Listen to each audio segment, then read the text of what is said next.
mga nangyari sa inyo, nahirapan ka bang balikan siya, ikwento kay ma'am? Or may sense of healing din siya sa pagbalik mo sa mga nangyari sa iyo after nung kumain redemption? Kumusta na yung experience na kwento mo ulit, tapos ngayon ibabahagi mo siya? Mahirap ang kwento ng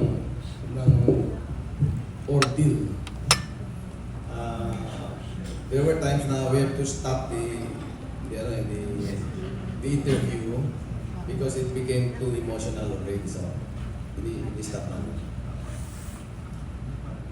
There are irreparable moments already. It cannot be reconstructed anymore.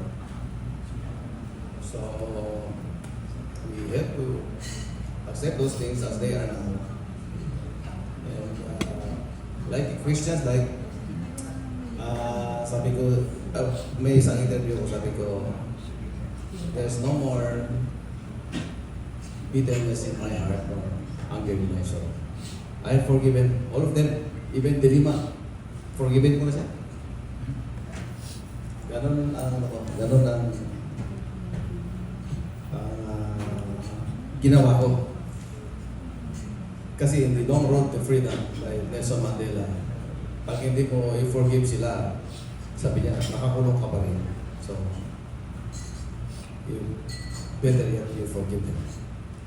And that's what I do, and I'm trying to do up to this very moment. Napanood niyo na po ba, Colonel? Opo, at kaya na-advise ko kayo, dala kayo ng tuwalya nyo kasi hindi kakayanin ng panyo nyo yung iyak doon. Totoo. I watched the movie, I think 3 times na, 2 times already na. Ganun pala yun. It became too emotional. The latter part of it, very emotional. Si Colonel Mayamis, pumalis siya doon sa upuan niya, pumunta siya sa akin, iniyakap niya ako. Tato may iyak siya. Ako ang tago rin kasi hindi ko ayaw ko ipakita umiyak ako. You're very happy naman kayo sa kinalabasan ng film. Yes. I think that's the best movie na napanood ko. Without making bola with Ate Elena. He gave justice also to these stories. Sorry, medyo lumuwag din ba yung parang pakiramdam kahit paano? Lumubag yung pakiramdam ko? Yes. Thank you. And kay ma'am naman. Ma'am, di ba parang sabi ni marami dito, archival kinuha niyo. Pero ano ba yung mapapanood namin dito na hindi namin napanood sa balita? Besides yung umiiyak kami. Pero parang ano ba yung parang malalaman namin dito hindi namin nakita sa mga balita o nabasa? Parang inside story din ng ABS-CBN. Totoo. Kasi ako naman yung nakita ko at first, kita ko na to. While I was browsing, tinignan ko ABS, GMA, TV5, Net25, PTV, tinignan ko. Parang yun na nga, hindi sa nagbibiro. Parang inside story. Ito pala yun. Which gave me courage to do more and do it better. Yun. Yun yung sinasabi ko sa production team. Kasi gusto nyo malaman ilan kami? 13. 13 lang kami. Tipid. 13 lang kami. So yun yung the inside story of the 6 major operations ni Colonel Maganda.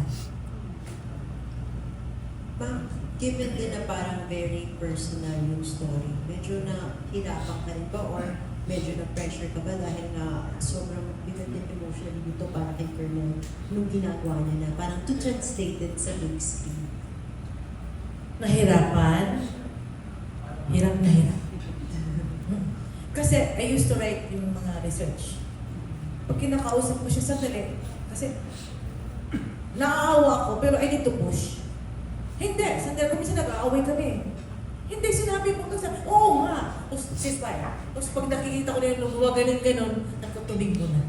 It took us 6 hours para makatapos ng 15 minutes na interview. Kasi ceasefire, dapat ceasefire. Kasi kung minsan, Hindi. Hindi. Ito yun. Sabi ko, journalist ako eh. Kaya, ang daming breaks. Kasi nagbe-break in na siya. Parang pag gumagano na yung mukha, parang, eto na. I need to stop. Kasi emotional na. Tsaka, yung nakikita ko yung hirap, tsaka yung the pain, na-feel ko. Kasi mother din ako eh.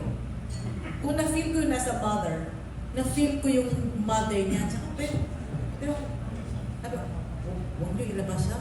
Putang ina yung storya mo, gago ka. Lumabas yun sa mukha ko. Ilang beses.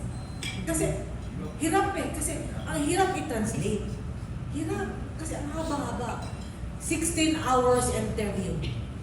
It plus archival, plus reenactment. Ilalabas mo sa 1 hour 52 minutes. Yung compression, ang hirap. And I would like to thank, ito yung si Mr. Alex. Sino yung Meg? Yung sound engineering namin.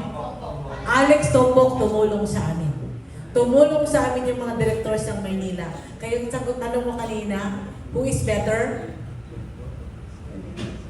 Nandito kami sa harapan nyo, alangan kayo, pero inaligan lang namin.